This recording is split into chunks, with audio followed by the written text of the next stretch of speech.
Bom, esse vídeo ele pretende fazer um apanhado, né, dos desdobramentos do Renascimento, né, o que o Renascimento provocou na Europa. Nós já analisamos algumas desses fatos, né, desses acontecimentos, como por exemplo a reforma religiosa. Né? Isso aquilo já é decorrência da mudança na cabeça do homem europeu, né, de questionar o poder da igreja e tal.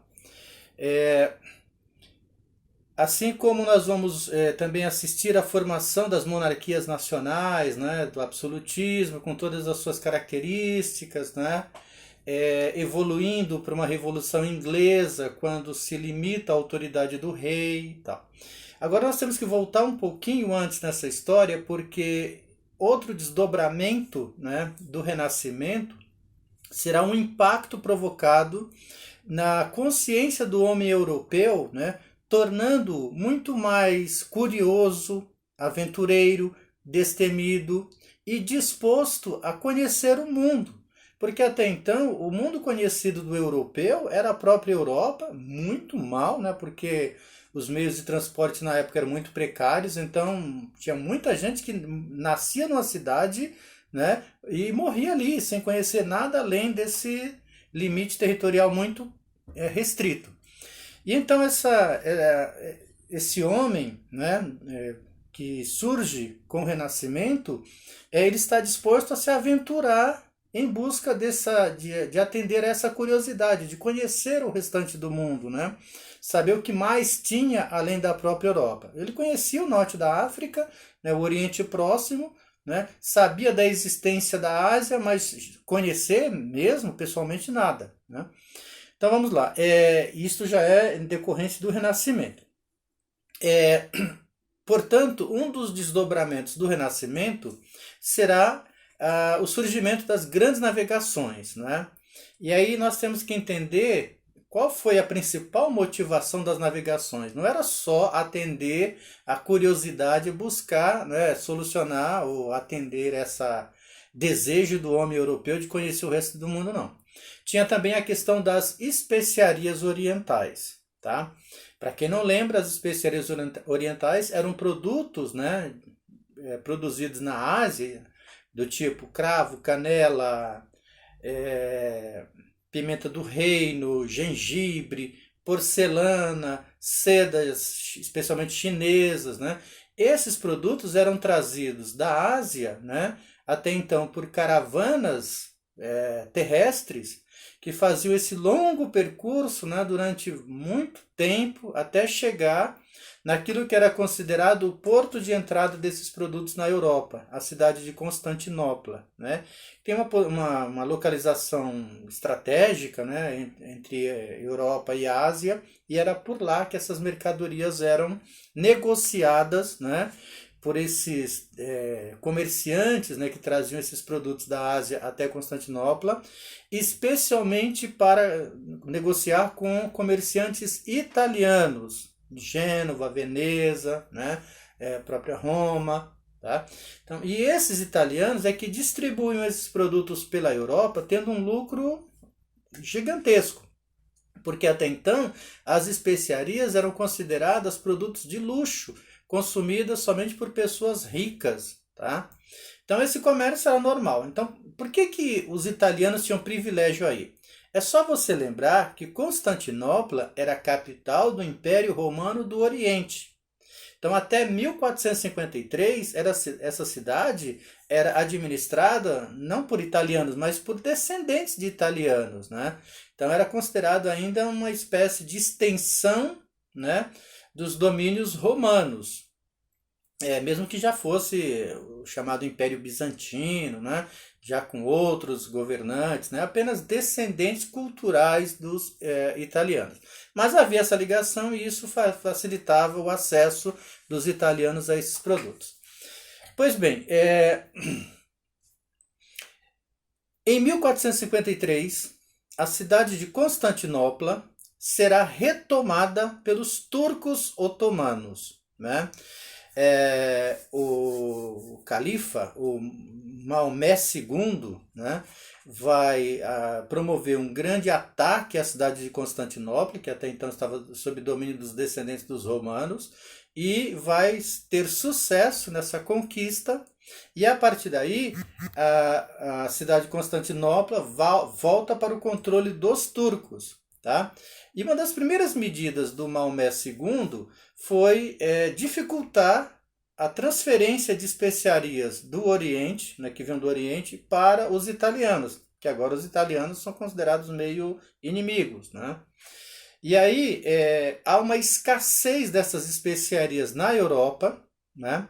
O preço dispara e motiva pessoas que até então tinham interesse em entrar nesse negócio, mas eram impedidos ou tinham esse acesso dificultado pelos italianos. Afinal de contas, os italianos não queriam concorrentes, né?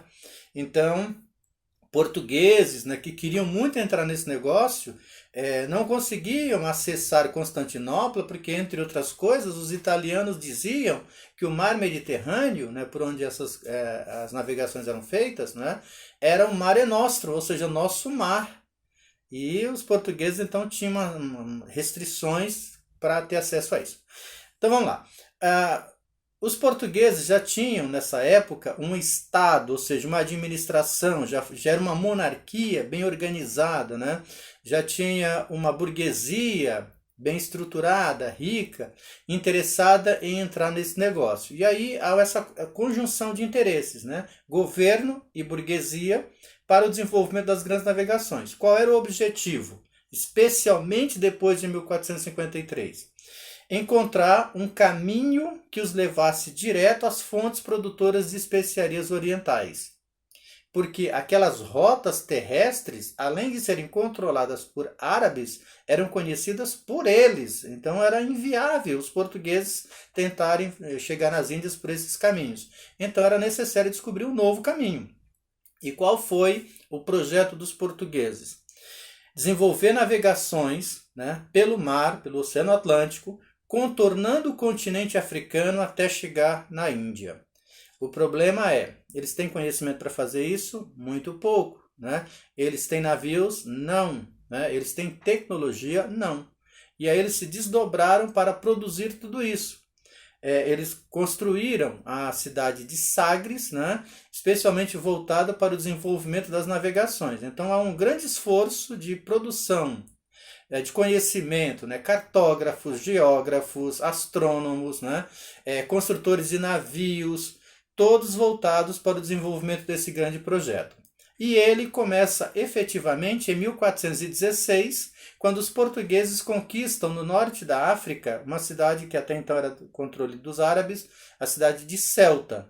E a partir dali eles começaram de partes em partes, ou seja, paulatinamente, ir conquistando faixas do litoral africano, até que em 1488 eles chegam no extremo sul da África, o que eles chamaram de Cabo da Boa Esperança. Depois mudaram o nome para Cabo das Tormentas, porque aquilo era muito revolto. E o projeto acabou tendo sucesso quando, em 1498, o Vasco da Gama fez todo o trajeto. Saiu de Portugal, contornou a África e chegou em Calicut, nas Índias. Tá? Então, o projeto português estava concluído até aí. E aí ele voltou abarrotado de especiarias, né? Elas deram muito lucro e motivaram o governo português a organizar uma nova expedição. Mas a gente fala dela depois. Muito bem. Outro país que também vai se interessar por essas navegações e também pretende chegar nas Índias, né, para entrar no negócio das especiarias, era a Espanha. O problema da Espanha é que, mesmo já existindo o Estado espanhol, eles ainda lidavam com a presença de turcos, né, de árabes no seu território. Né? Só conseguiram expulsar os últimos invasores do que eles consideravam o território deles em 1492, né, quando eles expulsam os últimos mouros, né, árabes da cidade de Granada, né, na Espanha. E aí então os espanhóis se voltam para o desenvolvimento dessas viagens com o objetivo de entrar no negócio das especiarias. O problema é que eles não tinham navegadores, não tinham navios, né? O governo ainda estava meio desorganizado. E aí eles foram procurados por um navegador espanhol, o Cristóvão Colombo. O Colombo é o típico homem do Renascimento, né? Apesar de ser de Gênova, na Itália, ele viveu na Espanha, né?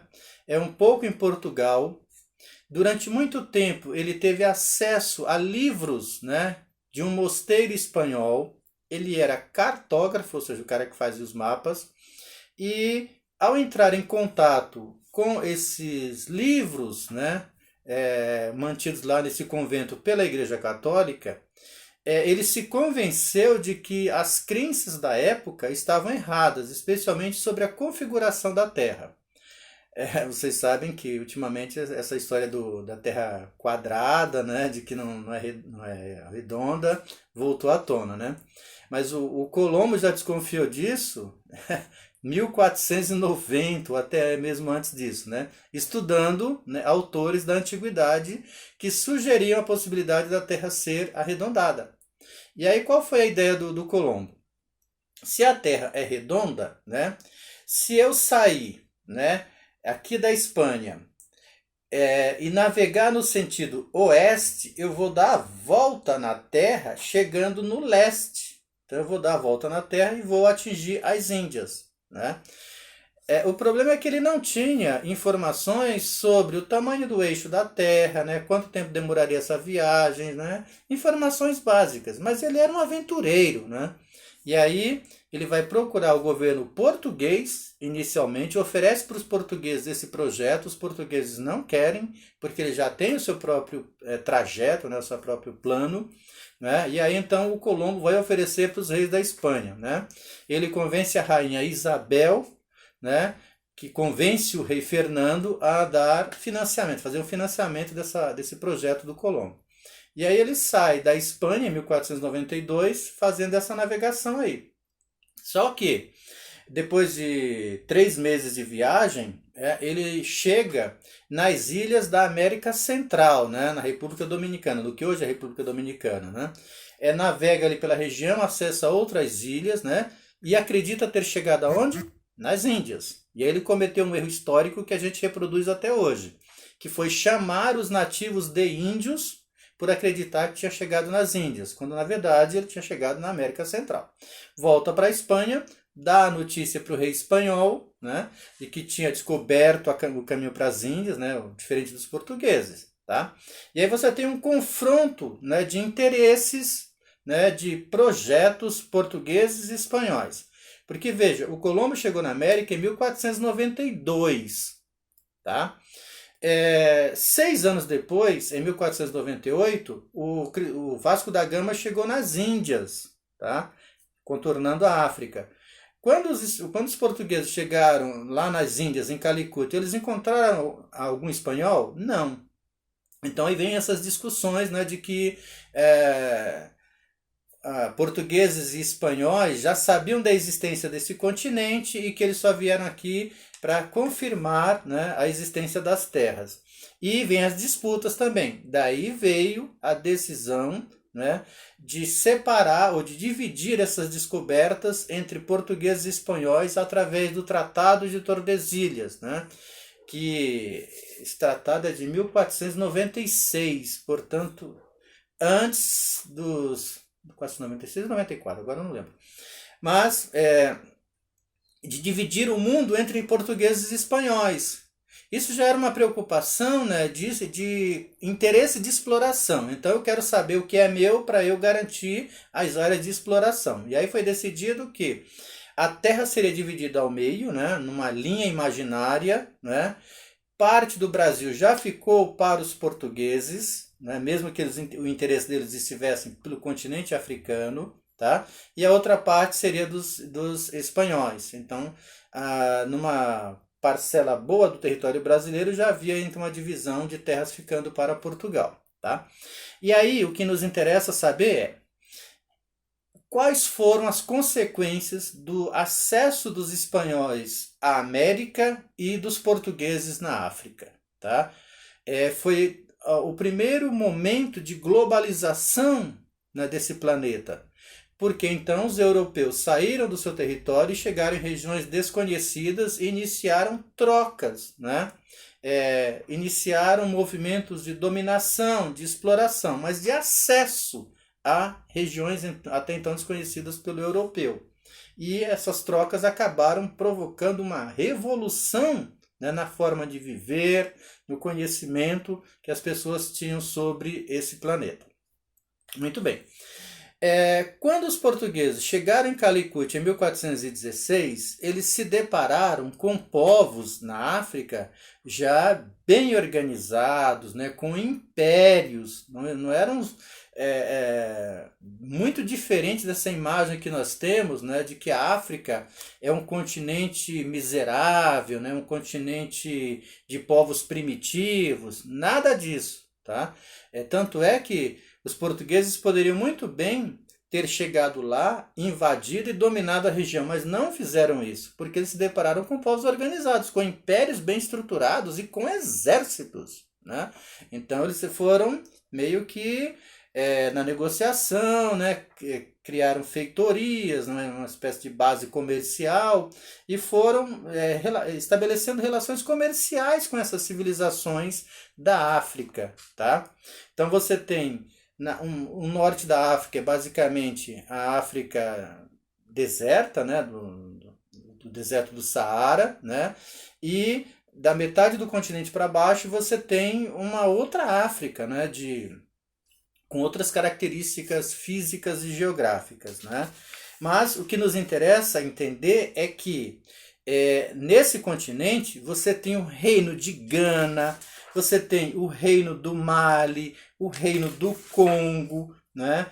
Os bantus, e eram povos que, além de uma organização, tinham também um sistema de vida diferente do europeu, mas produzindo coisas que inclusive interessavam os europeus, né? Os portugueses estabeleceram comércio com eles, levando para a Europa, né, especiarias africanas, pimenta, objetos feitos de marfim, ouro, né? Porque no norte da África você tem muito ouro, né?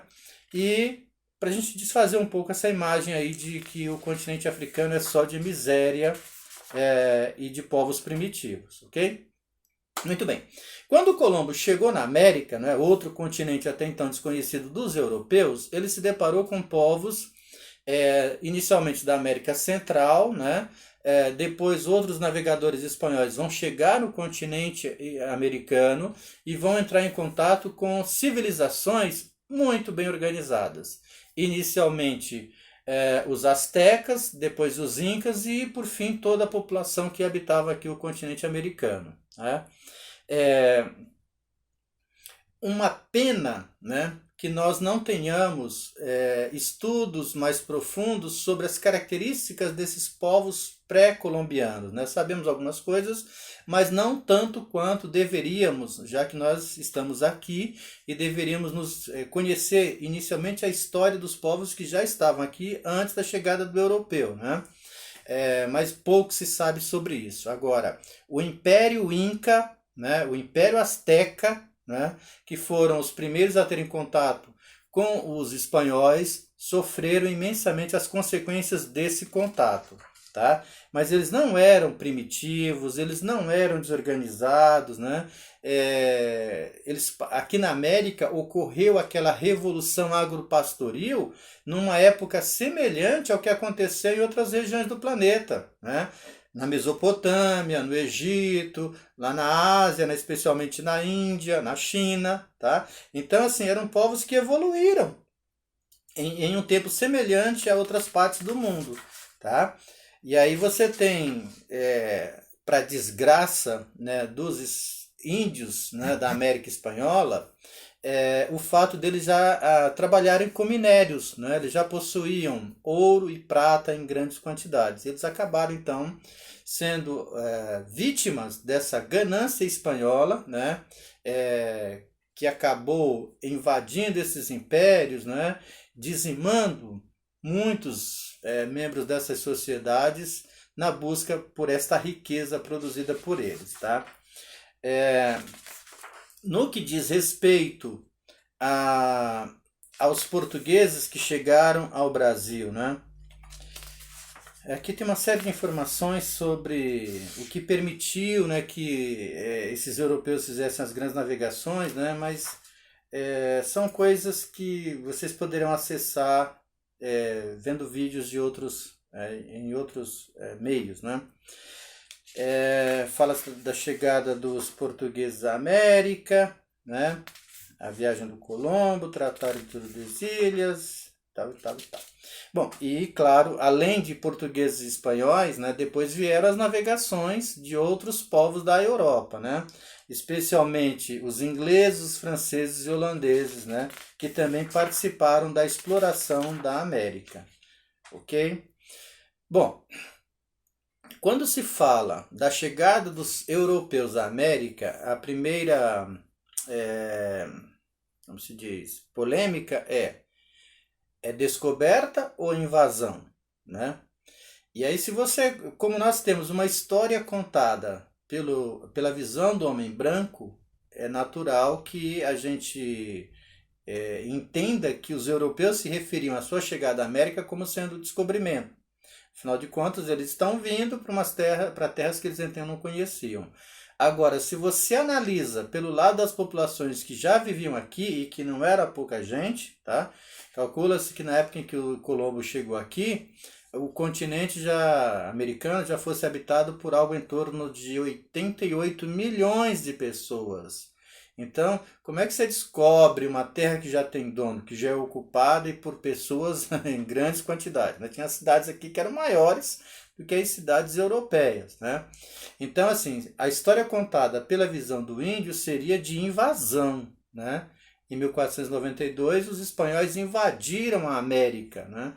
Até porque eles não vieram com boas intenções, não houve troca, não houve contato amistoso. Foi invasão, exploração e, como é que se fala? Evasão das riquezas, né? Então os espanhóis vieram aqui para levar as riquezas, né? Que eram de propriedade dos nativos, né? Então, assim, pelo lado do europeu é descobrimento, mas pelo lado das populações nativas é invasão, ok? Bom, uma das consequências desse contato, né, especialmente de europeus com as populações da América, foi trágico, né, para os nativos, porque entre outras coisas, além da guerra, né, direta, né, travada entre o invasor e o nativo, né, pelas riquezas, também eles trouxeram doenças que eram desconhecidas dos nativos, né, e para as quais os nativos não tinham anticorpos. Então, uma simples gripe matava uma tribo inteira, né, uma população inteira, por conta dessa fragilidade do organismo dos nativos, né? É, e isso foi usado, inclusive, deliberadamente pelos europeus, né? É a chamada guerra bacteriológica. Então, os europeus infectavam o índio, devolviam ele para a tribo, né? Soltavam ele voltava para sua tribo, infectado, e aí acabava infectando todo mundo, né? E provocava uma desgraça, né? E isso sofreu um impacto duplo, né, sobre as populações da América. Primeiro porque os índios eles tinham seus deuses, né, tinham sua cultura religiosa, e eles acreditavam que pelo fato dos seus pajés não conseguirem solucionar a morte, né, não resolver esse problema do porquê que estava tanta gente morrendo, né, eles consideravam que isso era um castigo dos deuses e que, portanto, não havia o que ser feito. Então, muitos se entregavam à apatia, à depressão e acabavam morrendo, né, não só pelos efeitos da doença, mas também por uma questão psicológica, tá? E uma outra coisa usada pelo europeu foram as divergências, né, as rivalidades já existentes entre as próprias tribos e povos indígenas que ocupavam a América, né? Então eles se aliavam à tribo para atacar a outra, né, e assim facilitar a dominação de todo mundo, tá? Claro que esse contato entre europeu e povos da América teve impacto para os nativos, mas também teve impacto na Europa, tá? Primeiro porque tratava-se de um mundo desconhecido para os europeus e cheio de novidades, né? Um estilo de vida diferente, né? É, é, produtos diferentes, né? Muitos hábitos diferentes. E aí quando eu falei em primeira globalização, é porque houve uma intensa troca de produtos, né? Exemplo, né? Quando se fala em tomate, todo mundo acredita que seja uma coisa de italiano, e não é, o tomate é do México, né? Quer coisa mais natural no Brasil do que produção de arroz, arroz é um produto asiático, né? É, cacau, né? Matéria-prima do chocolate, quando a gente fala em chocolate, o chocolate suíço, o chocolate belga, não sei o quê, mas o cacau é da América Central, é da América, não é dos caras. Então essa troca, né, de produtos, né, de mercadorias, né, que foram levadas de uma região para outra, é fruto desse primeiro contato aí do europeu com os nativos da América, tá? Então, gente, para finalizar, é, essas grandes navegações, né, essa grande transformação que esse movimento provocou mundo afora, foi em muito decorrência da mudança de postura, né, do homem europeu motivado pelos questionamentos do Renascimento. Tá ok? É isso.